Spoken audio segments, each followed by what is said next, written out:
सभी छात्र छात्राओं को एक बार फिर हम स्वागत करते हैं। हम लोग फिजिक्स में पढ़ रहे थे गॉस की प्रमेय तथा अनुप्रयोग, जिसमें हम लोग गॉस की प्रमेय के सारे टॉपिक क्लियर कर चुके हैं। अगर आप लोग उन वीडियो को नहीं देखे हैं तो इस चैनल के प्लेलिस्ट में जा करके उन वीडियो को देख सकते हैं। ठीक है, तो आज से हम स्टार्ट कर रहे हैं गॉस की प्रमेय का अनुप्रयोग।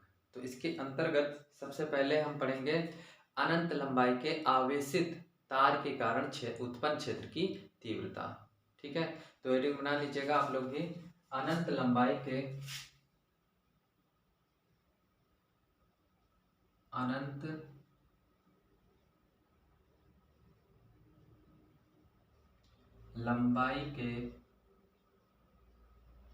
आवेशित तार के कारण क्षेत्र की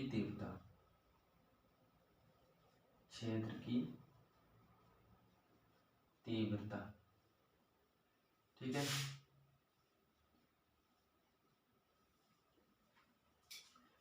मान लीजिएगा ये कोई अनंत लंबाई की तार है।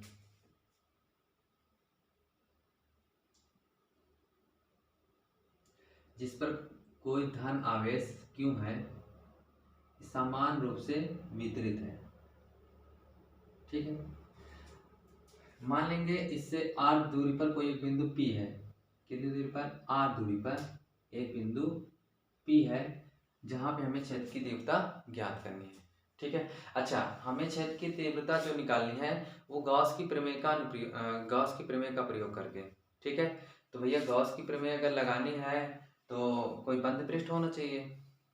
तो हम क्या करेंगे, इस तार के चारों कोई बंद पृष्ठ मान लेंगे। अब ऐसा बंद पृष्ठ मानेंगे जो सममित हो, अर्थात सभी तरफ से बराबर दूरी पर हो पृष्ठ। ठीक है, अगर देखिए गोली पृष्ठ मानेंगे तो इसका प्रत्येक बिंदु अलग अलग दूरी पर हो जाएगा। ठीक है, इसलिए हम गोली मान नहीं सकते हैं। तो हम यहाँ पे इस बिंदु को कवर करते हुए एक बेलनाकार पृष्ठ मानेंगे, क्योंकि बेलनाकार सममित पृष्ठ होगा। ठीक है, तो मान लीजिएगा इससे r दूरी पर एक कोई बेलनाकार पृष्ठ है, r त्रिज्या का या r दूरी का। ठीक है, इस प्रकार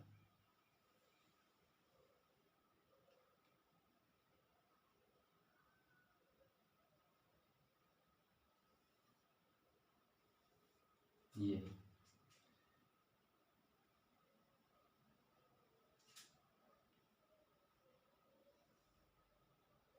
ठीक है, ये कोई बंद बेलनाकार पृष्ठ है जिसकी त्रिज्या r है। ठीक, चलिए निकालते हैं। अब देखिए जो आवेश है वो समान रूप से वितरित है, तो अगर हम इसका रेखीय आवेश घनत्व निकालें। ठीक, रेखीय आवेश घनत्व, रेखीय आवेश घनत्व क्या होता है? लेम्डा बराबर Q बाई L। तो मान लीजिएगा इसकी जो बेलन की लंबाई है वो L है।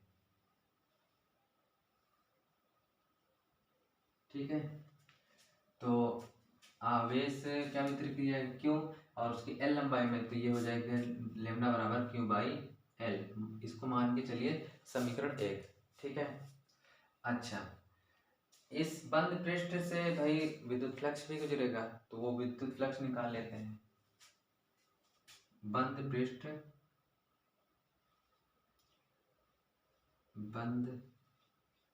पृष्ठ से गुजरने वाला कुल वैद्युत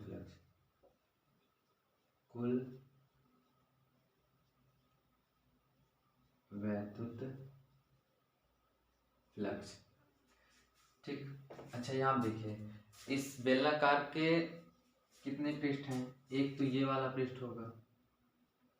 ठीक, एक मतलब एक ये वाला पृष्ठ होगा, एक ये वाला पृष्ठ होगा, और एक ये वाला पृष्ठ होगा। ठीक, 3 पृष्ठ होंगे। एक जो ये वाला पृष्ठ होगा, ठीक है, और एक इसके नीचे वाला ये वाला पृष्ठ होगा, ठीक है, ये पृष्ठ और ये जो आपका सर्कुलर फॉर्म में है, ठीक है, वक्राकार, ठीक, ये पृष्ठ होगा। 3 पृष्ठ होते हैं, ठीक। मान लीजिएगा इस पृष्ठ से निकलने वाला जो फ्लक्स है φ1 है, इस पृष्ठ से निकलने वाला जो फ्लक्स है उसको मान लेते हैं φ2 ना, φ2, और इस वाले पृष्ठ से निकलने वाला जो फ्लक्स है φ3 है, ठीक है। दिख रहा है ना इधर? हाँ दिख रहा है। चलिए, तो फाई बराबर क्या हो जाएगा, φ1 प्लस φ2 प्लस φ3। अच्छा भाई, आप फाई बराबर फार्मूला जानते हैं, ई ए cos थीटा। तो ई इलेक्ट्रिक फील्ड होगा, ए उसका एरिया होगा, ठीक है, जहां से फ्लक्स गुजर रहा है, ठीक। और थीटा क्या होता है? थीटा होता है विद्युत क्षेत्र तथा एरिया वेक्टर के बीच का एंगल। आई बात समझने? तो यहाँ समझिए φ1 के लिए, यानी ये वाले पृष्ठ के लिए, तो भैया अगर φ1 के लिए देखा जाए तो इसका विद्युत क्षेत्र तो ये ही रहेगा, ये रहेगा, ठीक है। पर एरिया क्या होगा इस पृष्ठ का? एरिया इसका होगा πr²। क्या होगा? πr²। तो ये हो जाएगा πr², ठीक। उसके बाद या ऐसे कर, चलिए ठीक है, πr² हो जाएगा। उसके बाद cos थीटा। थीटा क्या होगा? सबसे बड़ी दिक्कत तो ये होती है, थीटा समझिए इनका। तो इस पृष्ठ के लिए देखो, अगर एरिया वेक्टर देखें तो ऊपर की ओर होगा, ए इधर होगा, और जो विद्युत क्षेत्र होगा, आप जानते हैं विद्युत क्षेत्र प्लस आवेश से दूर होती है, मतलब यहाँ पे भी जो इलेक्ट्रिक फील्ड होगा वो इधर की ओर होगा। तो इन दोनों के बीच का कोण कितना होगा? 90 डिग्री। कितना होगा? 90 डिग्री। मतलब इस केस में थीटा 90 डिग्री होगा। अच्छा, जब इस केस में थीटा, तो इस केस में भी थीटा 90 डिग्री होगा, राइट। अब यहाँ पे देखिए, इस वाले पृष्ठ के लिए सारे यहाँ पे हम देख लेते हैं। इस वाले पृष्ठ के लिए भाई प्लस आवेश है, तो इलेक्ट्रिक फील्ड इससे दूर इधर होगा, और इसका जो एरिया वेक्टर होगा इस पर परपेंडिकुलर होगा, मतलब इसी दिशा की ओर होगी, ठीक है। इन दोनों के बीच का कोण अगर देखें तो क्या आएगा? 0 आएगा। 10 रख लेते हैं, ठीक है। चलिए इसको ए ही रखते हैं अभी फिलहाल। तो ई ए cos 90 हो जाएगा, प्लस φ2। तो φ2 के लिए ये है ना, ई ए cos क्या हो जाएगा? 0, प्लस φ3 के लिए ई ए cos 90। φ3 के लिए थीटा क्या होगा? 90 डिग्री होगा, ठीक है। अब समझो cos 90 की वैल्यू क्या होती है? 0 होती है। तो ये 0, ये 0 बचेगी, ये फाई बराबर ई ए cos 0। cos 0 का मान होता है 1। तो कुल मिला के फाई बराबर हो जाएगा ई ए, ठीक है। क्या हो जाएगा? ई ए हो जाएगा, ठीक। अच्छा, अब हम इसमें गॉस की प्रमेय लगाकर कुल विद्युत फ्लक्स निकालें, ठीक। तो इसको चाहे आप समीकरण नंबर 2 मान लीजिए। यहाँ पे लिखेंगे गॉस की प्रमेय से, गॉस की प्रमेय से। तो गॉस की प्रमेय क्या कहता है कि किसी बंद पृष्ठ से गुजरने वाला जो टोटल इलेक्ट्रिक फ्लक्स होता है, ठीक है, उस बंद पृष्ठ के अंदर उपस्थित समस्त आवेश का 1/ε0 गुना होता है। अर्थात फाई इज इक्वल टू होता है 1/ε0 इंटू में क्यू, ठीक है। अच्छा, ये समीकरण 2 से फाई की वैल्यू अगर रख दें भाई, ये भी कुल फ्लक्स है, ये भी कुल फ्लक्स है, तो फाई बराबर हम क्या रख सकते हैं? ई ए रख सकते हैं, ठीक है। तो ये हो जाएगा ई ए बराबर 1/ε0 इंटू में क्यू। अच्छा, हमें तो इलेक्ट्रिक फील्ड चाहिए, तो एक उधर ले जाएंगे, तो ई बराबर हो जाएगा 1/ε0 क्यू बाई ए। ठीक है, Q बाई ए हो जाएगा। अच्छा,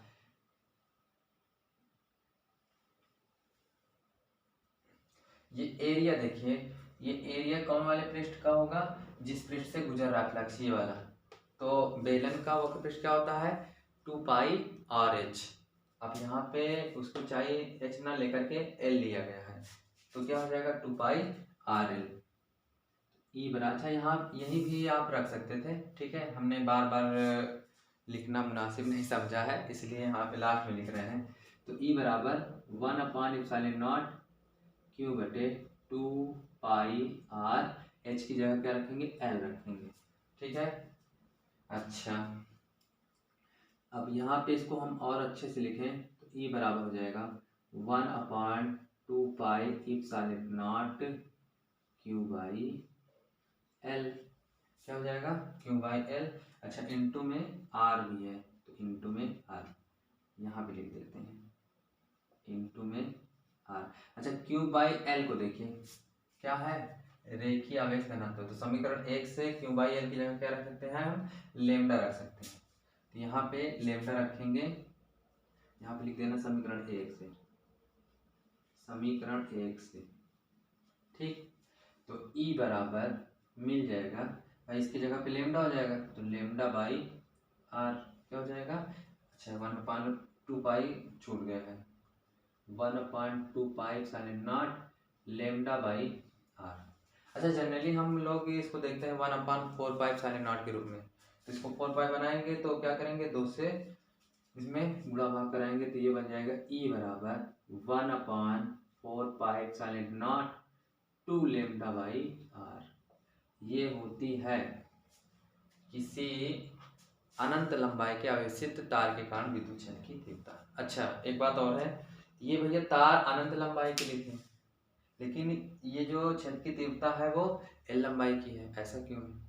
तो भैया चाहे अनंत लंबाई की हो चाहे कोई फिक्स लंबाई की हो, वो सभी के कारण विद्युत क्षेत्र की तीव्रता यही आएगी, ठीक है। क्यों, क्योंकि आप लोग देख रहे हैं इसमें एल कहीं भी है नहीं है, तो एल कुछ भी हो कोई मतलब नहीं है उसका, क्योंकि इसमें है ही नहीं, इस पर निर्भर ही नहीं है विद्युत क्षेत्र की तीव्रता। तो विद्युत क्षेत्र की तीव्रता ध्यान रहे इसके कारण लंबाई पर निर्भर नहीं होती है, चाहे वो अनंत लंबाई की हो चाहे कोई फिक्स लंबाई की हो, ठीक है। क्षेत्र की तीव्रता यही आएगी, ठीक। तो इसको नोट कर लीजिए अच्छे से, और बहुत ही इम्पोर्टेंट है, बोर्ड एग्जाम में लगभग कोई न कोई अनुप्रयोग पूछता ही रहता है, ठीक। तो इसको नोट कर लीजिए, इसको नोट कर लीजिए, इस पे कुछ क्वेश्चन हो जाए उसके बाद फिर आगे पढ़ते हैं। इसको हम रफ कर रहे हैं, ठीक है।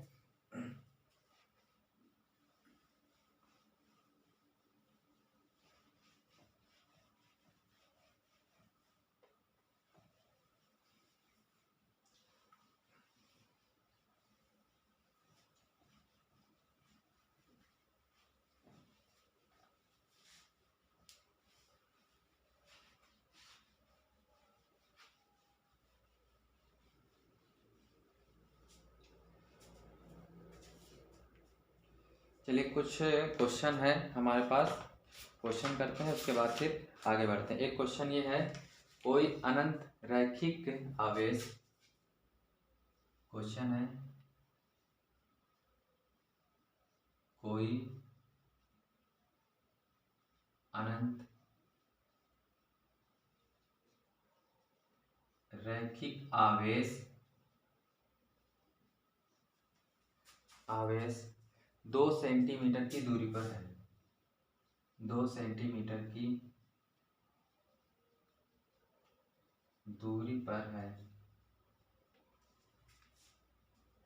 दूरी पर, अच्छा दूरी पर है नहीं है, आगे और कुछ बोला है नहीं है, दूरी पर 9 × 10⁴, 9 × 10⁴ न्यूटन प्रति कूलाम, न्यूटन प्रति कूलाम का विद्युत क्षेत्र उत्पन्न करता है, का एनसीईआरटी क्वेश्चन है, ठीक। विद्युत क्षेत्र उत्पन्न करता है, ठीक है, करता है। आगे लिया है, आगे दिया है रैखिक आवेश घनत्व ज्ञात कीजिए, रैखिक आवेश घनत्व, ये रैखिक आवेश पर है, ठीक है। रैखिक आवेश घनत्व ज्ञात कीजिए। चलिए देखते हैं, कह रहा है कोई अनंत रैखिक आवेश 2 सेंटीमीटर की दूरी पर 9 × 10⁴ न्यूटन प्रति कूलाम विद्युत क्षेत्र उत्पन्न करता है, ठीक है। कोई अनंत लंबाई का, भाई वही है पूरा, ठीक है। कोई अनंत आवेश मतलब अनंत लंबाई के कारण होगा, ठीक है। वो 2 सेंटीमीटर की दूरी पर इतना क्षेत्र उत्पन्न करता है, तो हमें निकालना है रैखिक आवेश घनत्व, ठीक। जिसे मान लीजिए यही है, ये अनंत लंबाई का है, इसे 2 सेंटीमीटर दूरी पे मान लीजिए पॉजिटिव चार्ज है,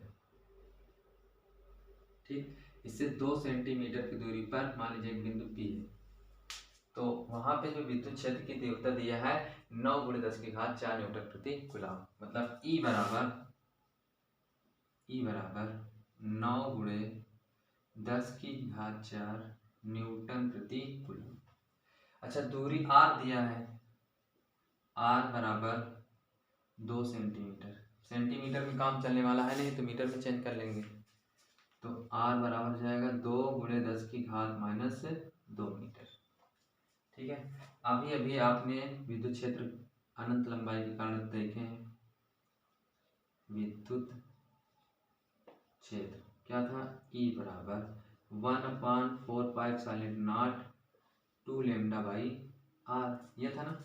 बस इसमें जो ये लेमडा है उसकी वैल्यू हमें फाइंड आउट करना है, ठीक है। मतलब आपको लेमडा निकालना है, यहाँ लिख दीजिए। तो ई तो दिया है कितना, 9 × 10⁴ बराबर, अच्छा 1/4πε0 की वैल्यू फिक्स होती है, 9 × 10⁹ इंटू 2 लेमडा हमें निकालना है बटे आर कितना दिया है, 2 × 10⁻²।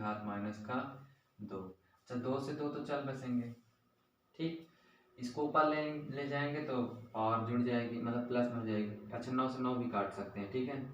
तो 10⁴ इधर बचा, ये ऊपर जाएगा प्लस हो जाएगा, 10⁹ 9 × 10⁵ 2 × लेमडा, 9 2 11, इसको इधर लाएंगे बटे में चला जाएगा, तो ये हो जाएगा 9 2 11, 10⁴ बटे 10⁻11, ऊपर लाएंगे माइनस हो जाएगा, तो 10⁴ × 10⁻11, तो लेमडा बराबर, इसको घटाएंगे तो 10⁻⁷, ठीक है। अच्छा, इसका जो मात्रक होता है वो होता है कूलाम प्रति मीटर। ये हो गया रैखिक आवेश घनत्व, ठीक है। समझ में आया होगा, इसको नोट कर लीजिएगा। एक इस पे और क्वेश्चन करते हैं, फिर आगे बढ़ते हैं, ठीक है। चलिए इसको अब हम रब कर रहे हैं।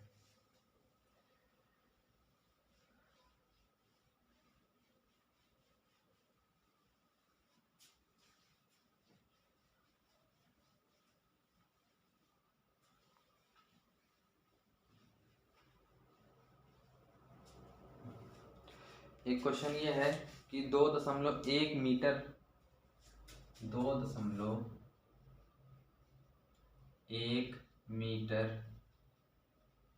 व्यास के किसी समान रूप से आवेशित व्यास के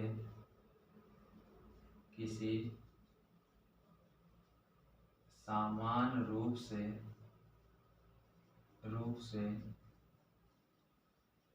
आवेशित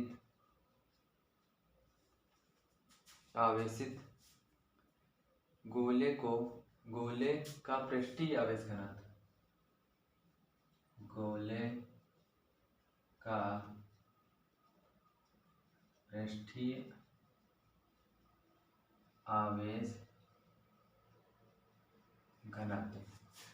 आवेश घनत्व 80 माइक्रोकूलाम प्रति मीटर स्क्वायर है, ठीक है। मीटर स्क्वायर है, तो ज्ञात कीजिए। बहुत सिंपल क्वेश्चन है। नंबर ए, गोले पर आवेश गोले पर आवेश, और नंबर बी गोले के पृष्ठ से कुल निर्गत फ्लक्स, गोले के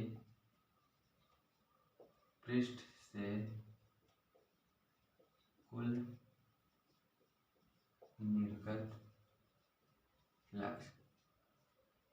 तो ये तो पृष्ठीय आवेश घनत्व पे आधारित है, ठीक है। आइए इधर समझते हैं। यहाँ पे व्यास डायमीटर दिया है, ये जैसे ये कोई गोला है, इसका व्यास दिया है 2.1 मीटर। ये मान लीजिए इसके पृष्ठ पर ये कोई आवेश समान रूप से वितरित किया गया है, ठीक है। तो हमें गोले पर आवेश कितना आवेश है वो निकालना है। तो D बराबर है 2.1 मीटर, यहाँ से R निकालेंगे तो 2.1/2 हो जाएगा मीटर में, ओके। अच्छा, यहाँ पे पृष्ठीय आवेश घनत्व तो हमें निकालना, गोले पर आवेश निकालना है। तो याद करिए पृष्ठीय आवेश घनत्व का फार्मूला रो बराबर Q/A होता है। क्या होता है? रो बराबर Q/A। पृष्ठीय आवेश घनत्व देखिए दिया भी है, यहाँ पे इधर लिख देते हैं। रो बराबर 80 माइक्रोकूलम प्रति मीटर स्क्वायर। अच्छा, माइक्रो में फिर काम नहीं चलेगा तो क्या करेंगे, 10⁻⁶ से गुणा करा देंगे, ठीक। बस सब चीज़ तो दिया है, रो भी दिया है, यहाँ से हमें आवेश निकालना है। तो Q बराबर हो जाएगा रो इंटू A। तो रो की वैल्यू है 80 × 10⁻⁶। अच्छा, इसका अगर एरिया निकालें तो भैया ये गोला है तो इसका एरिया क्या हो जाएगा, πr², ठीक है। अच्छा, गोला है ना, 4πr² होगा, सॉरी 4πr²। तो 80 × 10⁻⁶, 4 पाई का मान रख देते 22/7, ठीक है। अच्छा, R की वैल्यू है 2.1/2 × 2.1/2। तो देखिए 2 दूना 4 से 4 खत्म हो जाएगा, 7 × 7 7 × 21, ठीक है। बचा क्या, 80 × 22, इसके 21 × 63 होता है ना, 6.3 लिख देते हैं। अच्छा, 6.3 नहीं होगा, 0.3 होगा, ठीक है। चलिए इसका गुणा कर लेते हैं। 8 दूनी 16, 86, 8 दूना 16, 16 1 17। 10⁻⁶ छूटा जा रहा है, इसको ध्यान रखिएगा, गुणे 0.21 ठीक है। अब इसका गुणा उड़ा करा लीजिएगा, जो भी आएगा यहाँ हम गुणा करा ही देते हैं, ठीक, इधर अलग अलग से।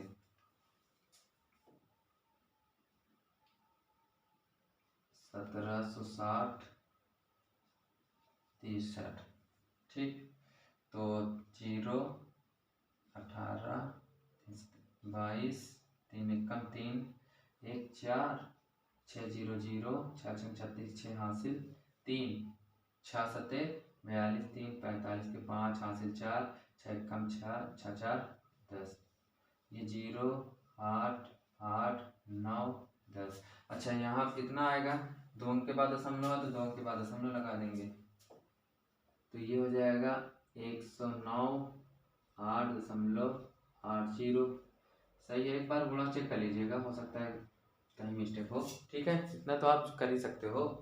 तो यहाँ पे देखिए इस दशमलव का अगर यहाँ पे लाएंगे तो ये हो जाएगा 1.09। कितने अंक इधर आया है, 3 अंक आया है, तो 3 उसमें से माइनस कर देंगे, 10⁻3 प्लस 10⁻3 में प्लस कर देंगे। तो इसको करेंगे तो 1.09 गुणे 10⁻⁻3। अच्छा, इसका मात्रक होता है कूलम। भाई आवेश का मात्रक क्या होता है, कूलम होता है ना, ठीक। अच्छा, आपसे दूसरे पार्ट में पूछा गोले के पृष्ठ से कुल निर्गत फ्लक्स। तो याद करिए गॉस की प्रमेय, गॉस की प्रमेय से क्या है, फाई = 1/ε0 इंटू में क्यू। इसका वैल्यू पता है 8.85 गुणे 10 की घात -12, और आवेश तो अभी निकला है 1.09 गुणे 10 की घात -3।